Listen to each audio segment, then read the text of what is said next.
여러분들도 잘 지냈는지요?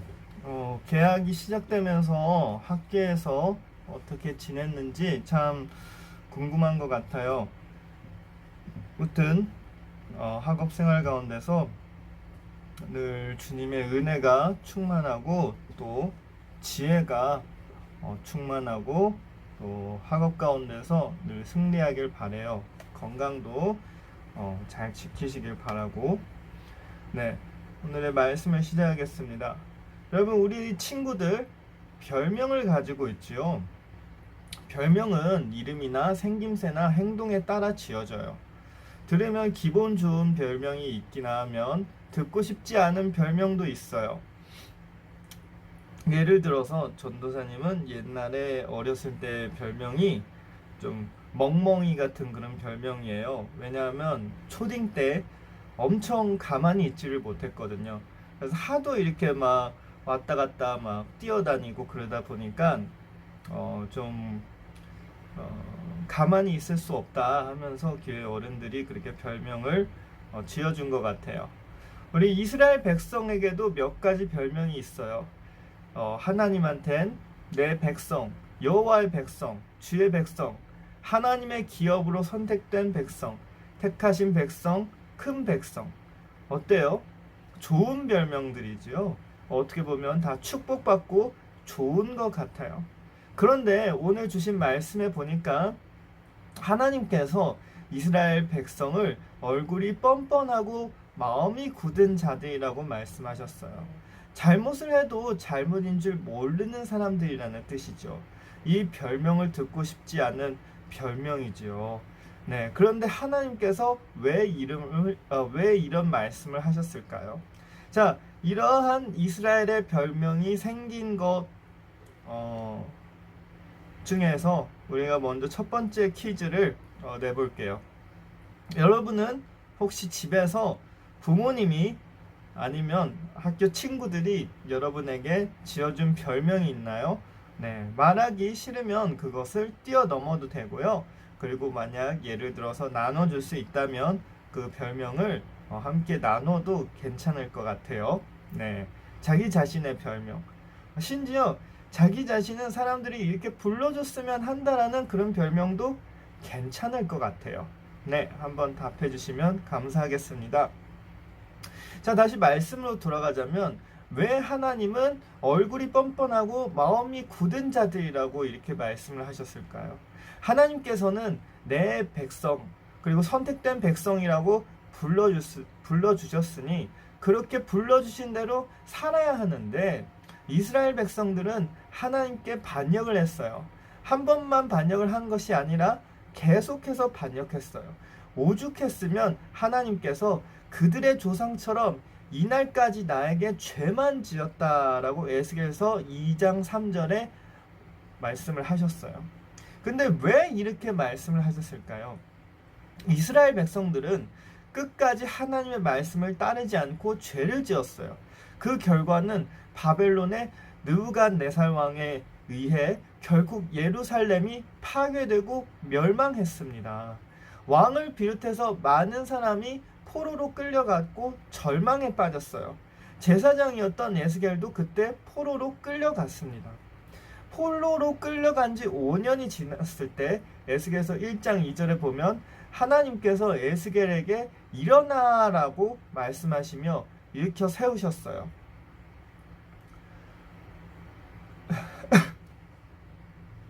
바로 에스겔은 예언자로 부르신 거예요. 예언자는 무엇일까요? 여러분, 예언자는 무슨 사람일까요? 여러분이 한번 퀴즈로 말해주시면 감사하겠습니다. 자, 예언자는 무슨 사람일까요? 이 구약시대 예언자는. 네, 자, 자유롭게 아무 말 대잔치로 퀴즈를 해줘도 됩니다. 뭐 장군님이라고 해도 되고, 뭐 대통령이라고 해도 되고, 뭐라고 해도 다 괜찮습니다. 자, 정답을 말씀드리겠습니다. 예언자는 하나님의 말씀을 전하는 사람입니다. 구약 시대에는 하나님께서 예언자를 통해 말씀을 하셨어요. 히브리서 1장 1절에 그렇게 나와 있습니다. 하나님께서는 에스겔에게 이렇게 말씀을 하셨어요. 내가 너를 이스라엘 자손에게 보낸다. 그들은 계속해서 나에게 반역한 백성들이다. 너는 그들이 듣든지 아니 듣든지 주 하나님이 이렇게 말씀을 하셨어요. 그리고 또 하나님이 이렇게 말씀을 하셨다고 전하라고 했습니다. 하나님께서 예스겔에게 주신 사명은 바로 이스라엘 백성들에게 하나님의 말씀을 전하는 일이 하나님의 말씀을 전하라는 일입니다. 예스겔은 하나님의 말씀대로 왜 그들의 바벨론의 포로가 되었는지, 그곳에서 얼마나 살아야 하는지 알려야 했지요. 그런데 하나님께서는 에스겔이 전하는 하나님의 말씀을 이스라엘 백성들이 무시하며 핍박할 것이라는 사실을 이미 알고 계셨어요.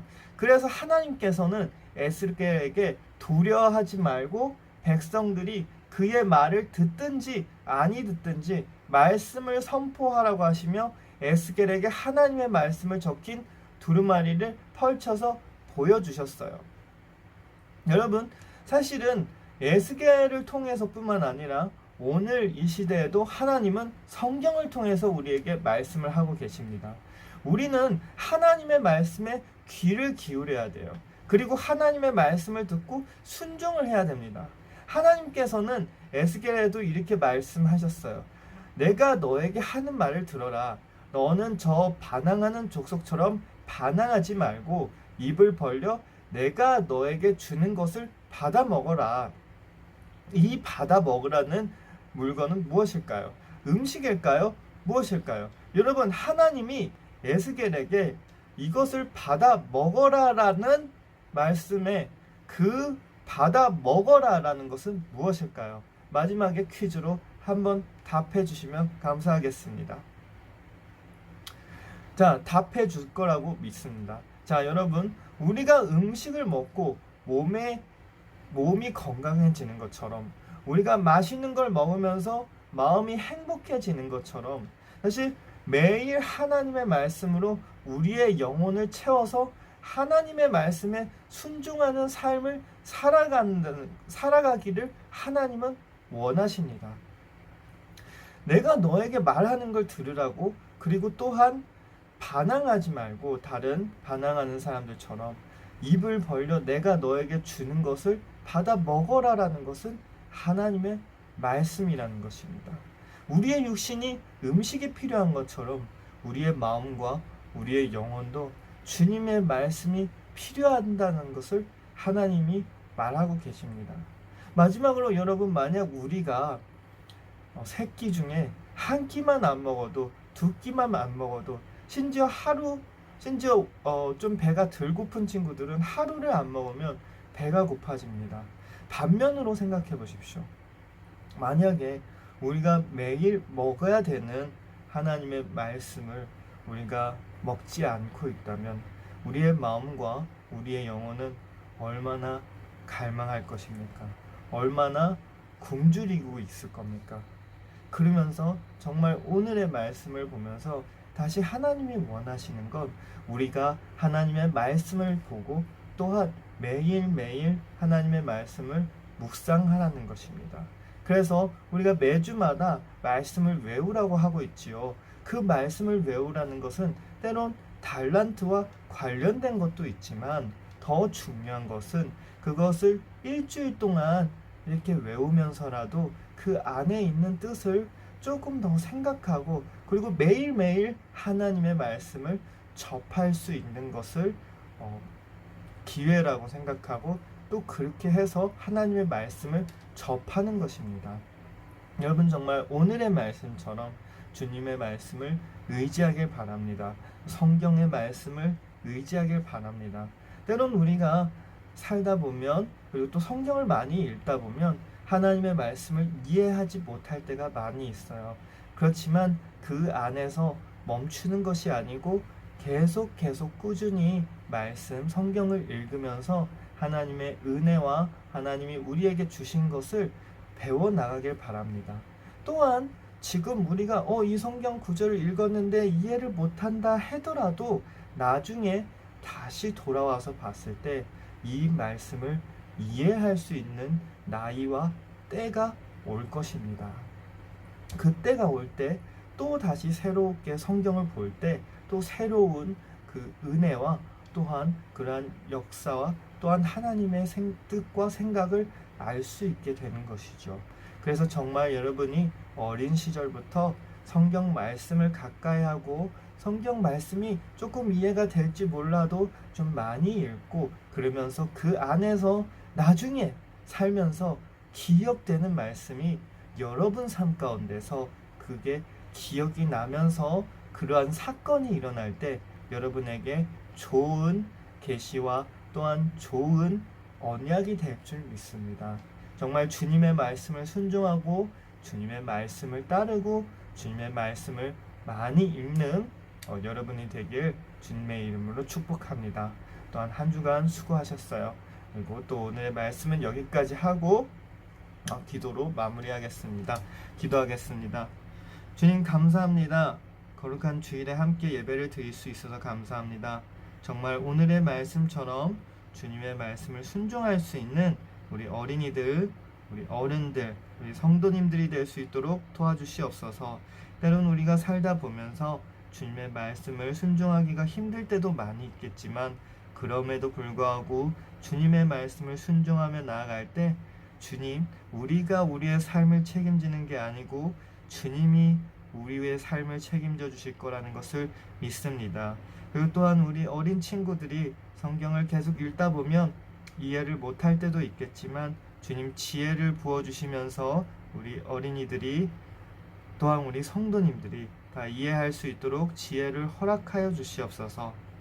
주님 또한 성경의 말씀이 우리가 이해 못할 수도 있지만 우리가 성경을 꾸준히 읽고 그리고 하나님의 말씀을 꾸준히 먹는 것을 잊지 않도록 우리 삶 가운데서 도와주시옵소서. 또한 한 주간도 지켜주셔서 감사합니다. 우리의 건강함과 우리의 기쁨을 지켜주시옵소서.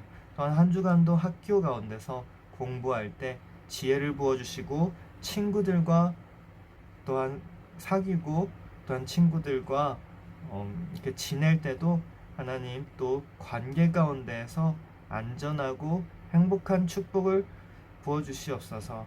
한 주간도 우리 어린이들 또한 우리 성도님 삶 가운데 주님의 차고 넘치는 축복이 있을 줄 믿습니다. 모든 것을 주님께 맡겨오며 우리 주 예수님 이름으로 기도드립니다. 아멘. 네, 마지막으로 또 짧게 또 다시 또 잔소리라고 들릴 수도 있지만 요즘에 또 해외에서 들어오는 분들이 많아요. 그분들 중에서 코로나에 확진된 분들이 그래도 좀 있더라고요. 그래서 더 각별히 조심하시고 항상 안전할 것 같을 때 더욱 조심하고 신중해야 일이 터질 때 나는 그곳에 지나갔을 수 있지만 그래도 내가 마스크를 착용하고 안전수칙을 잘 했기 때문에 또 건강을 유지할 수 있어요. 전도사님이 예전에 말씀했었죠. 코로나가 엄청 심각한 곳에서 마스크를 안 쓰고 하나님께 기도해서 하나님이 나를 지켜주실 거야. 코로나 가운데서 하나님이 나를 지켜주실 거야 라는 이런 말은 사실은 말이 안 되는 말입니다.